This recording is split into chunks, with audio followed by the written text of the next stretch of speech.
서울 한복판에 밤에 들어가면 과태료를 내는 동네가 있습니다. 북촌 한옥마을이요. 그런데 이 동네를 처음 만든 사람이 있어요. 조선 사람이 살 조선집을 짓겠다며 1년에 집을 300채씩 찍어낸 남자입니다. 그가 만든 동네 100년 후 지금 어떤 상태인지 아시나요? 때는 1920년대 일제강점기 경성입니다. 당시 일본은 조선 땅에 일본식 가옥을 빠르게 퍼뜨리고 있었어요. 남산 아래로 일본인 거주지가 확장되면서 조선 사람들은 점점 밀려나고 있었죠. 경성의 좋은 땅은 일본인이 차지하고 조선인은 변두리로 밀려나던 시대였어요.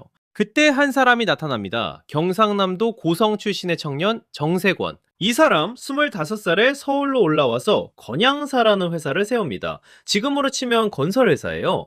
그런데 목적이 남달랐어요. 일본식 집이 서울을 잠식하는 걸 보고 결심합니다.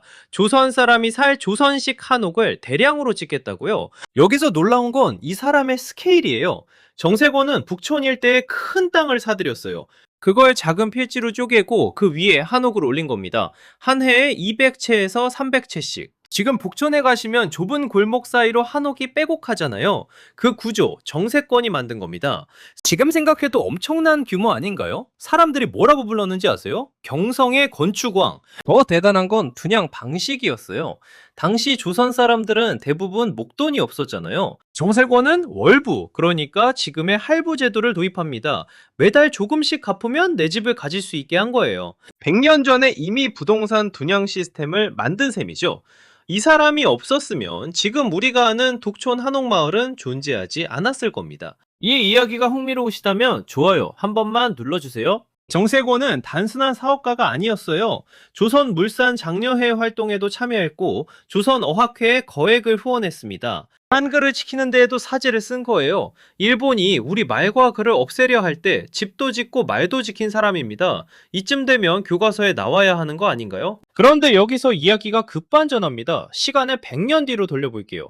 2026년 현재의 북촌입니다. 정세권이 조선 사람을 위해 지은 그 동네에 지금은 한국인 주민보다 외국인 관광객이 더 많습니다. 하루에 수만 명이 몰려와요. 골목에서 사진 찍고 담장 너머로 집안을 들여다보고 밤늦게까지 소란을 피우는 겁니다. 주민들은 자기 집 앞에서 사생활을 이뤘어요. 한국의 전통 가옥을 보러 온 사람들이 정작 그 집에 사는 한국인의 일상을 무너뜨리고 있는 거예요. 결국 서울시가 칼을 뺐습니다. 북촌 한옥마을에 레드존을 지정했어요. 오후 5시부터 다음날 오전 10시까지 관광객 출입을 통제하기 시작한 겁니다. 이 시간에 들어가면 과태료를 냅니다.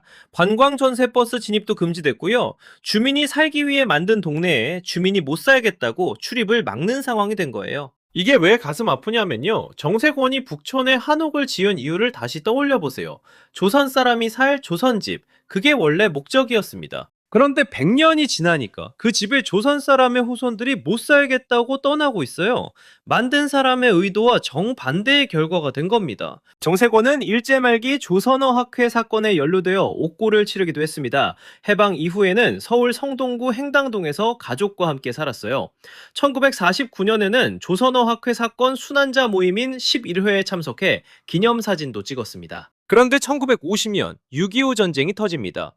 정세권은 서울에 그대로 남아있다가 9.28 수복 당시 폭격으로 다리를 크게 다쳐요. 이듬해 1.4 후퇴 때에도 가족들만 부산과 제주도로 피난시키고 자신은 왕십리에 홀로 남았습니다. 전쟁 후 홀로 고향으로 내려갑니다. 건축왕이라 불리던 사람이 단칸방 농가에서 지내다 1965년 조용히 세상을 떠나요. 유품은 노주발 한 벌, 사전 한 권, 쌀대 하나, 그게 전부였습니다. 오랫동안 잊혀져 있다가 최근에야 서울시가 그의 공적을 재조명하기 시작했습니다. 하지만 그가 지은 집들은 100년이 지난 지금도 서울 한복판에 그대로 남아 있습니다.